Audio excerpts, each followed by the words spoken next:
Oui, alors c'est parti, oui, c'est ça?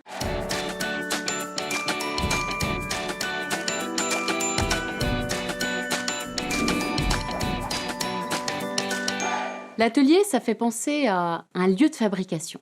J'imagine l'atelier de l'artiste peintre, l'atelier cuisine. Pour moi, dans un atelier, il y a des outils, des intentions de fabrication, un artisan, des apprentis. Du coup, c'est facilement transposable à la classe. Non, mais là, c'est trop facile. Agir, coopérer, apprendre. Ah non, c'est secret. Là, je peux pas tout vous dévoiler. Enfin, si vous êtes un petit peu curieux, vous pourrez les découvrir à la page 3 du livre.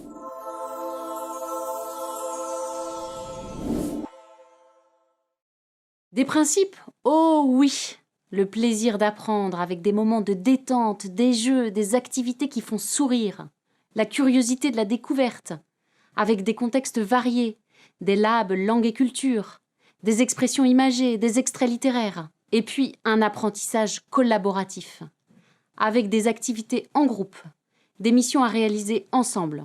Et le savoir apprendre en autonomie, en spirale et en réfléchissant. Le tout dans une ambiance ultra positive. Pour moi, apprendre, c'est faire évoluer sa perception de telle ou telle connaissance. La découverte d'une connaissance en amène toujours une autre. À Paris, par exemple, je sais qu'il y a le métro. Et puis, si je prends le métro ou que je fais une activité dans le lab langue et culture, je découvre que chaque station porte un nom. Et alors, je découvre que chaque nom porte une histoire. Comme la Porte des Lilas, par exemple, qui est une station fantôme pour le cinéma. En fait, on n'a jamais fini d'apprendre. Pour moi, enseigner, c'est accompagner les apprenants dans leur réflexion et leur transformation du monde. Moi, je suis seulement là pour pointer du doigt tel ou tel détail que l'apprenant ne saurait voir à l'œil nu. « Hé, regarde! Tiens, t'as vu ?» Mais je ne suis pas la seule enseignante dans la classe. Les apprenants enseignent aussi, bien sûr, puisqu'ils posent des questions sur des détails auxquels nous, on n'a pas toujours pensé. L'essentiel, c'est d'inviter à réfléchir. Et c'est ce que l'on fait dans l'atelier, avec la fabrique des mots, la fabrique des sons, la fabrique de la grammaire. Toujours en 3 étapes. Observez, réfléchissez, appliquez. Et tous les outils qui sont mis à leur disposition. L'atelier, c'est un manuel papier et un manuel numérique pour la classe. Un cahier d'exercices pour l'apprenant, un guide pédagogique avec des fiches pratiques pour accompagner l'enseignant, des jeux, des minutes pédagogiques, des explications au tableau. L'atelier, c'est aussi une application on-print, fini le bon vieux CD, pour écouter les audios et aussi faire des activités interactives. L'atelier, c'est aussi une plateforme, c'est un site compagnon, en gros, un max d'outils pour travailler au mieux. Je sais pas, je me vois pas. Ah oui, c'était quoi déjà le détective? Mais t'as pas dit le profil.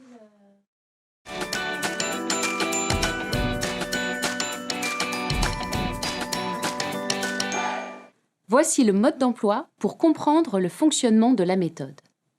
Je vous rassure, c'est plus simple que de monter un meuble en A1 et A2. On commence par une question ou une phrase du quotidien comme « C'est qui? On mange quoi ce soir ?» ou « On fait quoi ce week-end ?» L'objectif, c'est de répondre à la question à la fin de l'unité, sous forme de mission.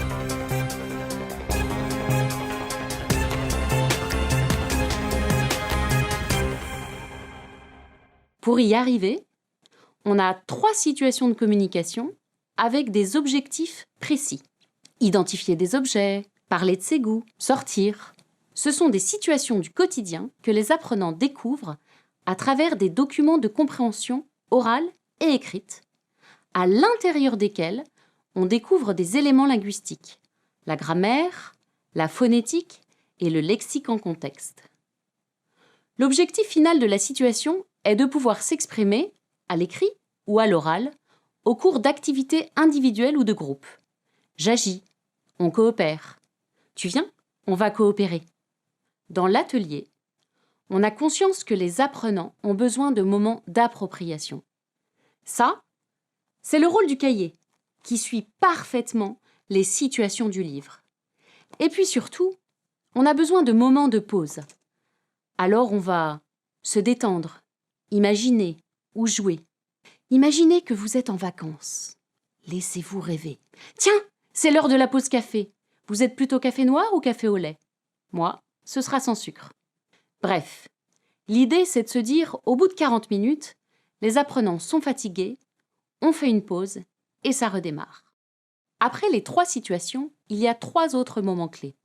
Le lab langue et culture, avec des touches culturelles et des activités de réemploi qui peuvent être faites une fois que l'on a terminé une situation, par exemple, ou alors à la fin des 3 situations.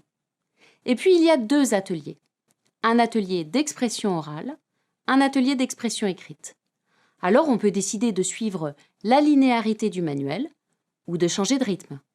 Tiens, là, je sens que les apprenants sont d'humeur à créer quelque chose de sympa. Je vais leur proposer un projet culturel. À la fin de l'unité, on a un mémo qui reprend les éléments communicatifs et linguistiques essentiels de l'unité. L'idée, c'est de faire des activités pour réviser tous ces éléments en classe. Et aussi, pour l'apprenant comme pour l'enseignant, de retrouver facilement les éléments à mémoriser. À la fin du mémo, les apprenants vont réaliser la mission de l'unité. Une mission en 3 étapes qui reprend les objectifs communicatifs de l'unité afin de répondre à la question ou à l'affirmation posée en début d'unité. Par exemple, j'ai une idée de soirée. Oui, mais il y a des végétariens, des sportifs, des amateurs de musique, alors comment je vais faire? Ah, on va coopérer. Je vais demander à mes amis et nous allons organiser cette soirée ensemble. Ouais, c'est vrai.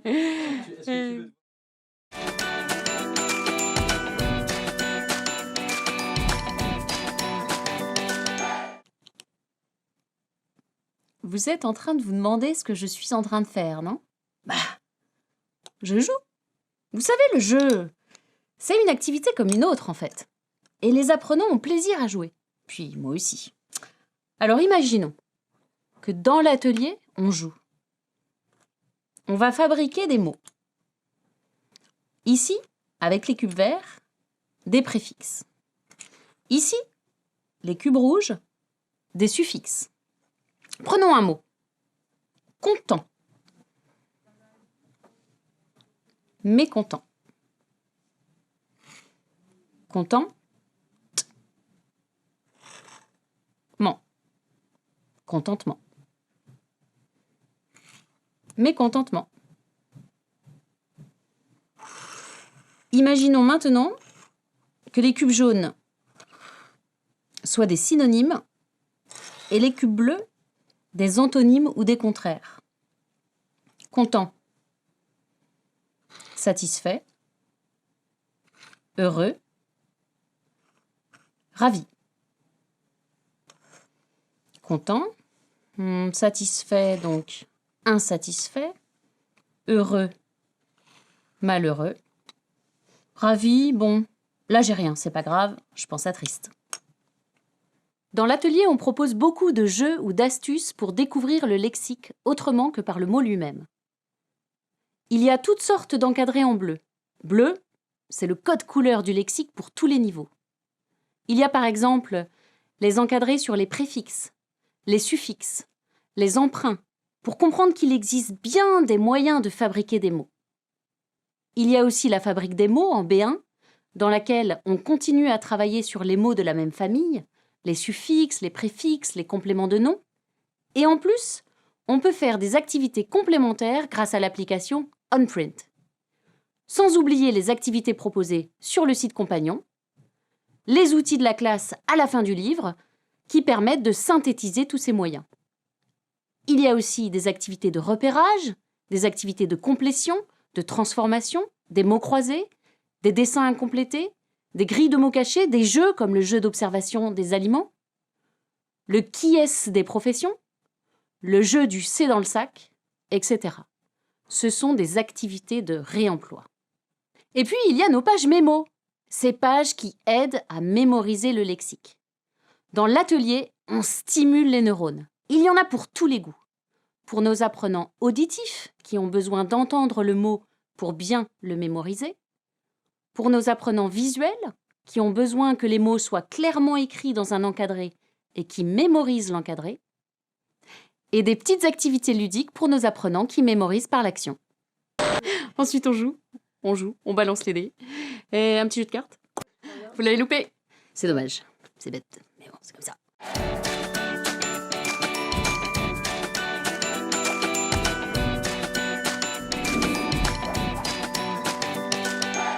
Dans l'atelier, la grammaire porte un nom.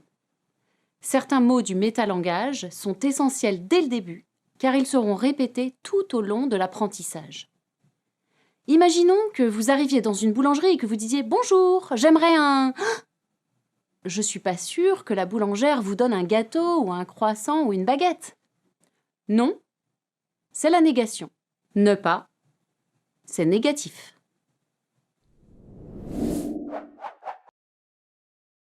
Dans l'atelier, on a choisi la forme synthétique. Il n'y a pas de longues phrases grammaticales car on ne veut pas que l'apprenant perde du temps à lire et comprendre une règle. Nous préférons l'explication rapide et simple au tableau. Regardez. Non, il n'est pas chinois.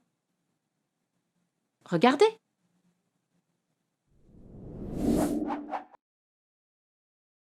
Dans l'atelier, la grammaire est spiralaire. On ne fait pas tout un point de grammaire en une seule fois. Ce serait indigeste. Et surtout, l'apprenant ne pourrait pas se l'approprier. D'unité en unité ou de niveau en niveau, l'atelier reprend des éléments grammaticaux déjà vus en ajoutant une nouveauté et une difficulté.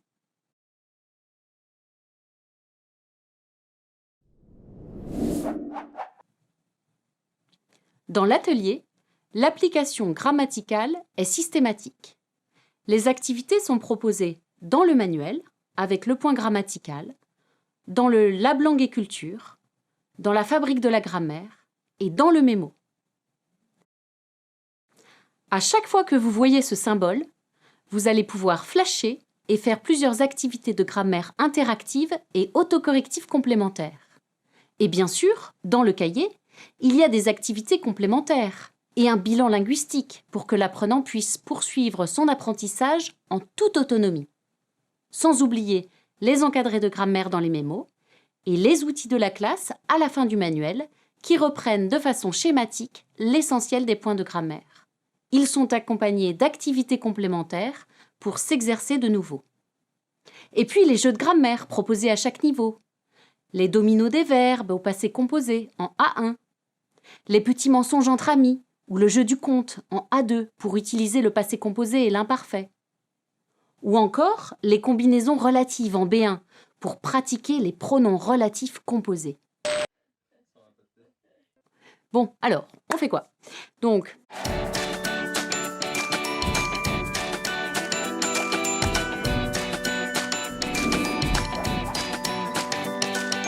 c'est quoi le verbe? Le verbe, c'est l'agir. Il est essentiel au quotidien.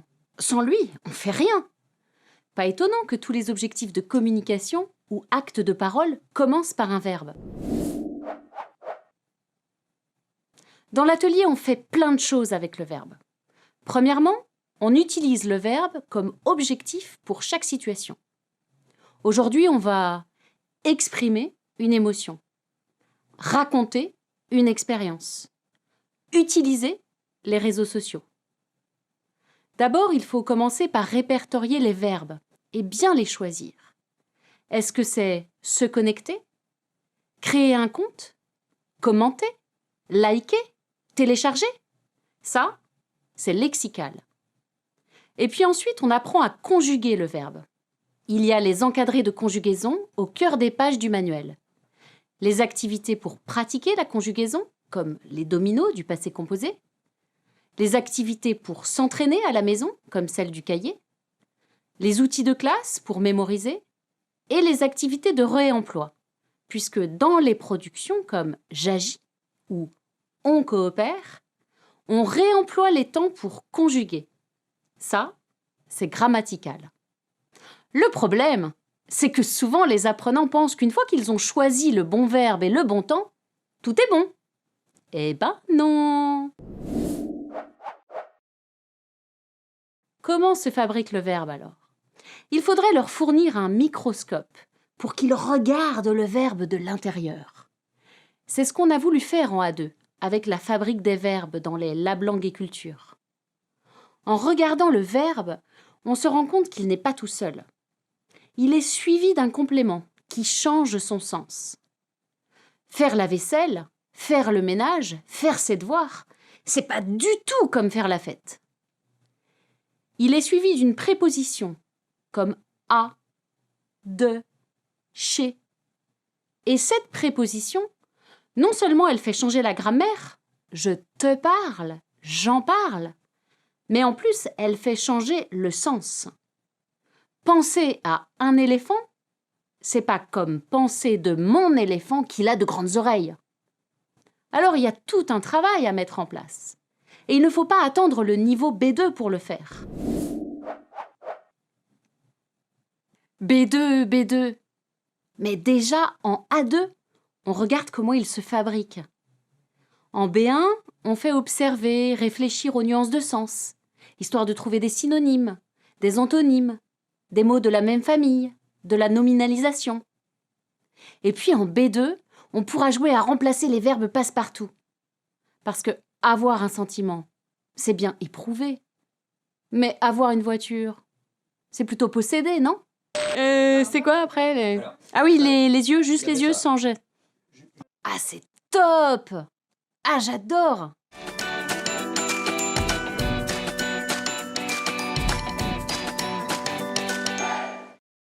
Rendre autonome, ce n'est pas laisser l'apprenant tout seul.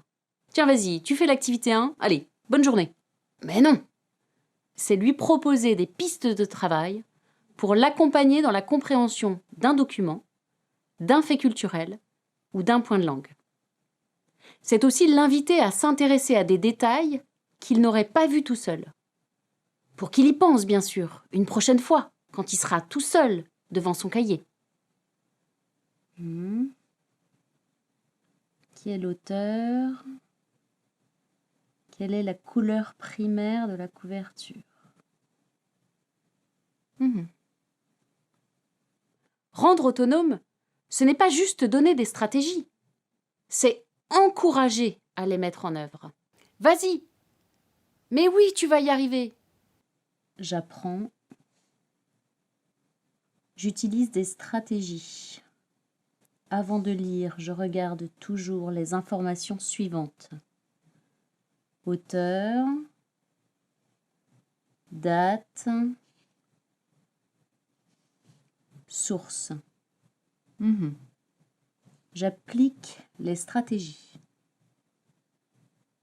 Date, source. Ok. Super. Rendre autonome, c'est encourager à être responsable de son apprentissage. Être responsable, ça peut vouloir dire commencer par organiser son bureau, tout simplement.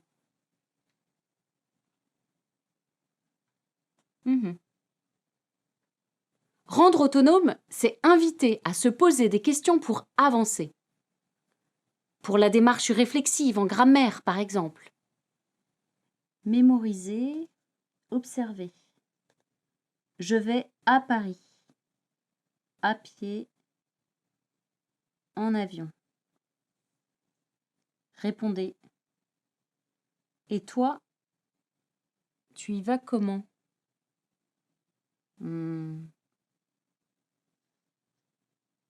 J'y vais en avion. Excellent. Rendre autonome, c'est inviter à confronter ses idées à celles des autres. Échanger en groupe sur la mission de cette entreprise. Donnez votre opinion. Est-ce que vous pensez que le monde du travail est une jungle? Rendre autonome, c'est aussi aider à la mémorisation. Un garagiste, un facteur, une factrice, un ouvrier, une ouvrière. Rendre autonome, c'est apprendre à s'effacer. J'ai pour habitude de dire que plus l'enseignant se met au fond de la classe, et mieux c'est. Ça ne veut pas dire qu'il ne vient jamais au tableau, ou qu'il ne s'assoit jamais au milieu des apprenants. Ça veut simplement dire que notre mission d'accompagner prend vraiment sens quand on commence à s'éloigner. Mais c'est pas facile de lâcher la main. Et ça s'apprend. Le guide est truffé de bonnes pratiques qui sont en fait des stratégies à mettre en œuvre du côté de l'enseignant. Allez, courage! Ça ne veut pas dire qu'il ne vient jamais au tableau ou qu'il ne se... Là, tu filmes toujours là? Ouais, Donc je peux y aller. Ouais.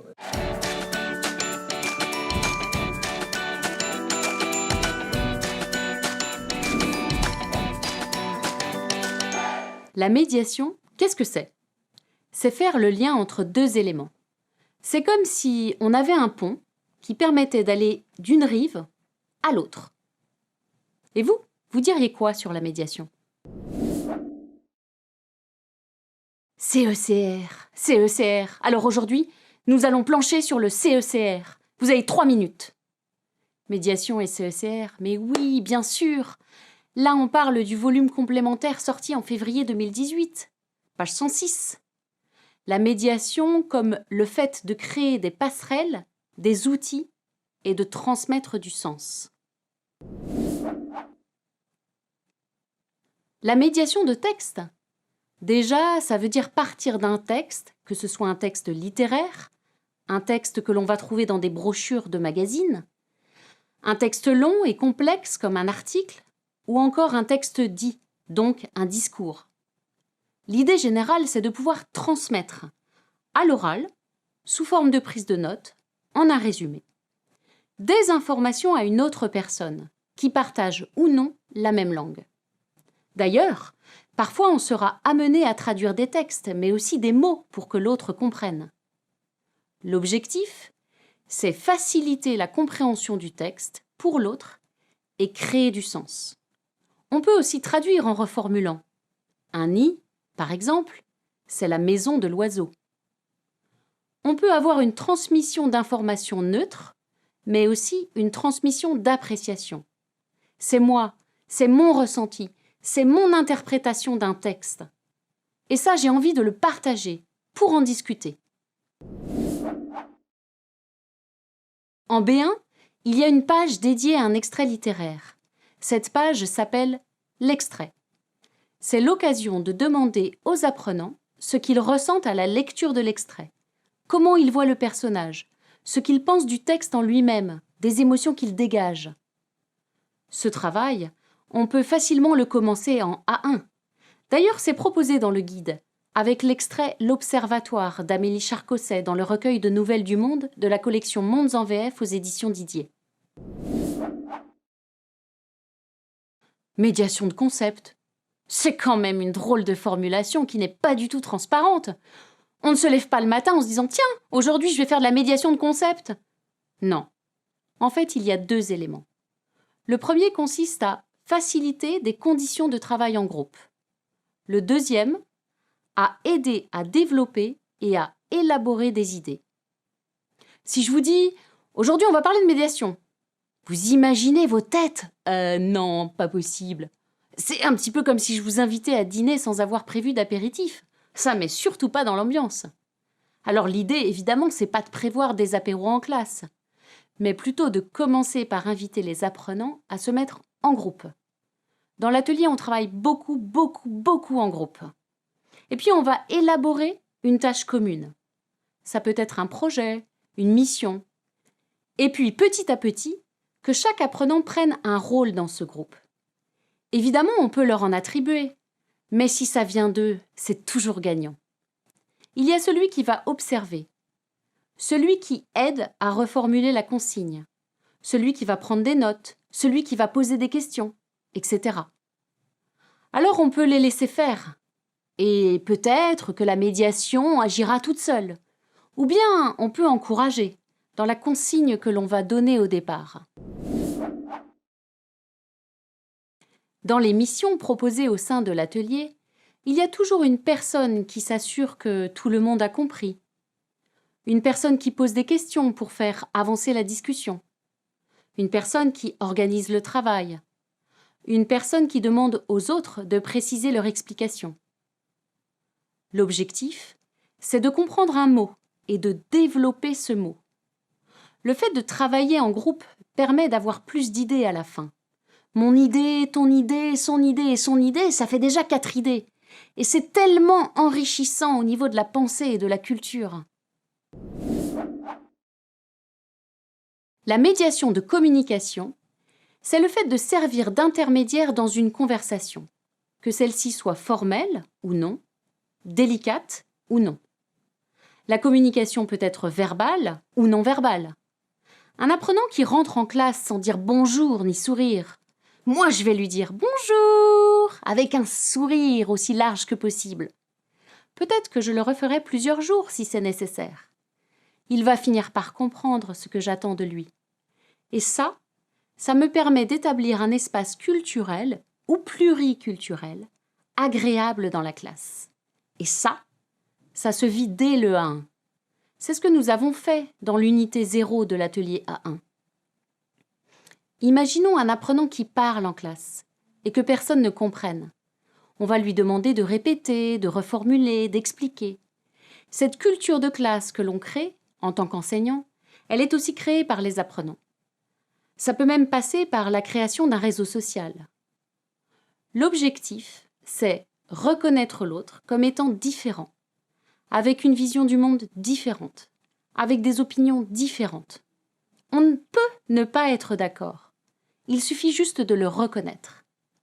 Dans cette forme de médiation, les acteurs de la classe, que ce soit les apprenants ou l'enseignant, on a tous un rôle à jouer.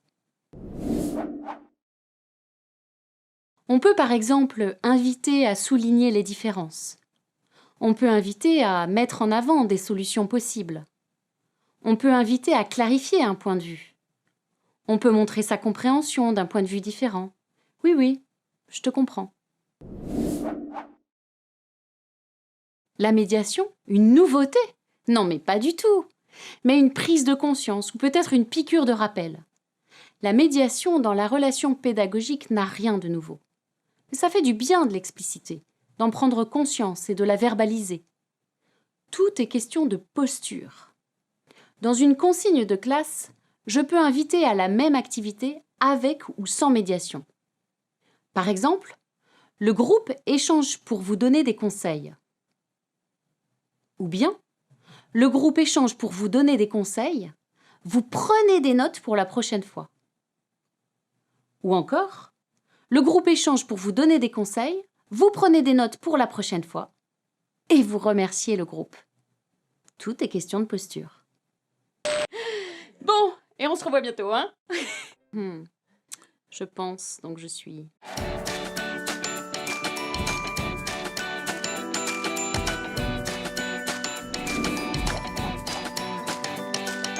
Plutôt café.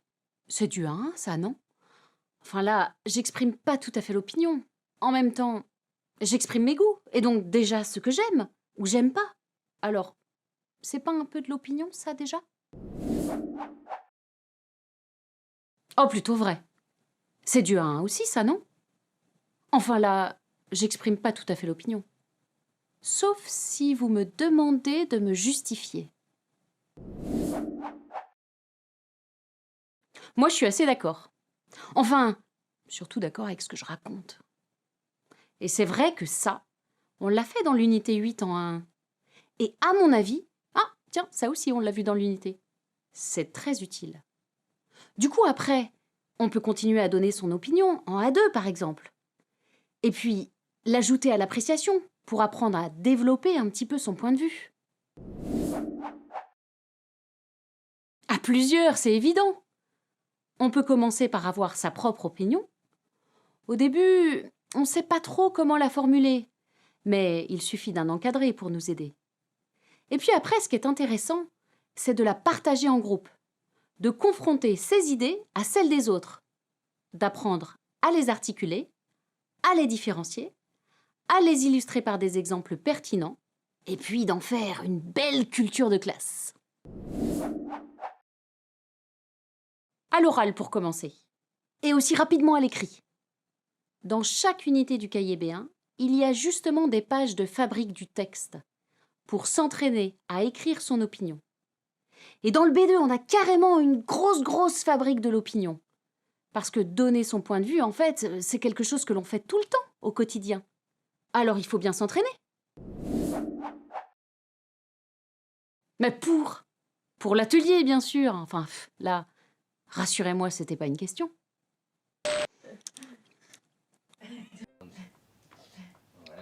C'est ça.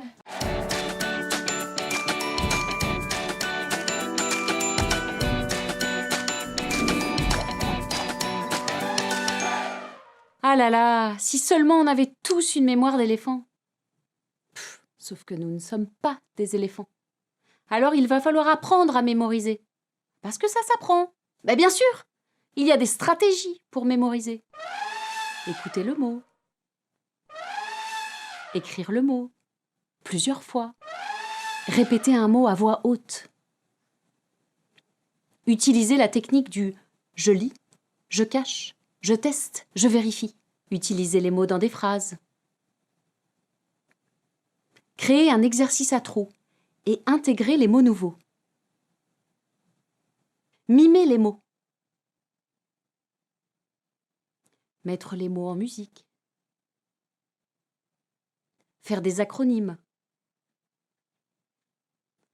Faire des jeux. Utiliser des images.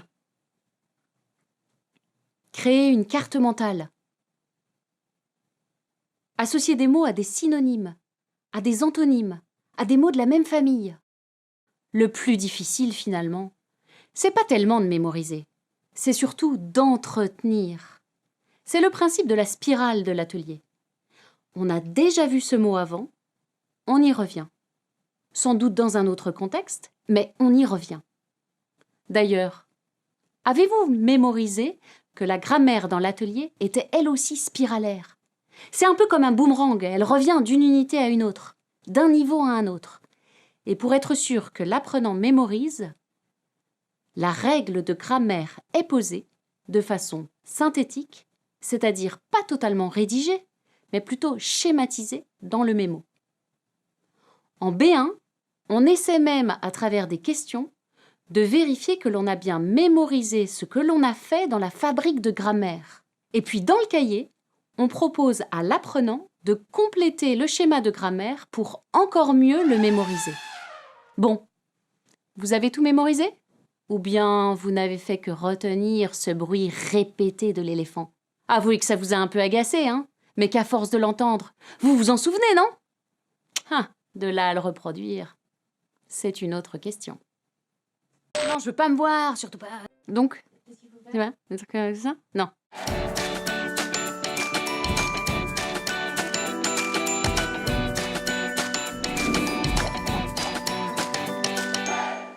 Vous connaissez le dicton? Je ne peux pas tout comprendre et c'est tant mieux. De toute façon, sinon, ça sert à quoi d'apprendre? Même en langue maternelle, je ne comprends pas tout quand j'écoute ou quand je lis un document authentique. Il me manque forcément des références culturelles, des connaissances, des concepts, des mots savants. Et c'est comme ça, et c'est pas grave. Alors le plus simple, c'est d'accepter que l'on ne pourra jamais tout comprendre et que c'est tant mieux. En A1, pour ne pas effrayer l'apprenant, il est logique de proposer des documents à valeur authentique. Et puis, en A2, on va commencer tranquillement à habituer l'oreille ou bien les yeux à lire ou à écouter des documents 100% authentiques. Alors au début, ça pique un peu, hein, c'est normal. Nos apprenants nous regardent avec de grands yeux, parfois de grands yeux noirs. Et puis on les entend rapidement dire « Ah, c'est difficile !» À nous de leur donner les bonnes stratégies pour les aider. Dans l'atelier A2, Tout se passe bien jusqu'à peut-être l'unité 4, au moment où on commence un petit peu à changer de niveau de difficulté. Regardons le document écrit, page 61, atelier A2. D'abord, on va prendre des bonnes habitudes. Vous sortez vos stylos. Stylo jaune, on y va. Vous surlignez la date. Vous surlignez le nom du magazine. Vous surlignez le nom de la personne et sa profession. Comment s'appelle cette personne? Claude, c'est très bien. Vous regardez la photo, c'est plutôt une femme, un homme? Une femme, c'est parfait. Alors on y va, on continue. On prend le stylo rose. On surligne les 4 questions. Première question, un parcours. Ah, objectif communicatif de la double page. C'est bon pour vous, un parcours? Oui? Une figure. Une figure, c'est une personne. C'est un peu difficile. Un accélérateur? Accélérateur, c'est pour aller plus vite. Parfait. Alors c'est à vous. Vous allez lire tranquillement le texte. Et puis, avec votre stylo, vous pouvez souligner les mots que vous ne connaissez pas. Vous ne les cherchez pas dans le dictionnaire. Non, c'est pas nécessaire. Une fois que vous avez lu le texte, vous lisez les questions et vous répondez aux questions. À la page suivante, on a une compréhension orale rapide, d'un niveau de difficulté un petit peu plus fort. C'est reparti pour les stratégies. Cette fois-ci, vous lâchez vos stylos. On respire. On souffle. On va écouter le document. Vous allez voir, c'est un petit peu rapide. Vous n'allez pas comprendre, ou pas tout comprendre. Et c'est pas grave. On y va? Bon alors, on va réécouter. Et puis cette fois-ci, vous allez écrire 2 ou 3 mots que vous comprenez. Allez-y, vous pouvez prendre un stylo. C'est parti. Alors, qu'est-ce que vous avez compris? C'est quoi vos mots-clés? Oui, place, c'est bien. Groupe, super. Exemple vacances, ouais, très bien. Autre chose? En plus, d'accord. Compétences, ouais. Qualité, commercial comme exemple, super. Bon alors, maintenant, on va réécouter. Vous voyez les mots au tableau? Eh bien, on va faire du lien entre ces mots. On réécoute. Alors, un commercial, avoir des compétences en plus des qualités. Oui, c'est bien, là on est sur le lien, c'est bon, c'est parfait. Vous avez compris. Inutile de développer toutes les stratégies sur une même séquence. De toute façon, il y aura d'autres documents qui appelleront d'autres stratégies. D'ailleurs, dans l'atelier, les apprenants sont régulièrement face à des stratégies. Dans les ateliers, par exemple. Ils ont l'habitude de voir les stratégies, même quand ils sont seuls dans le mémo du cahier. L'essentiel, c'est de les accompagner pour leur montrer comment faire.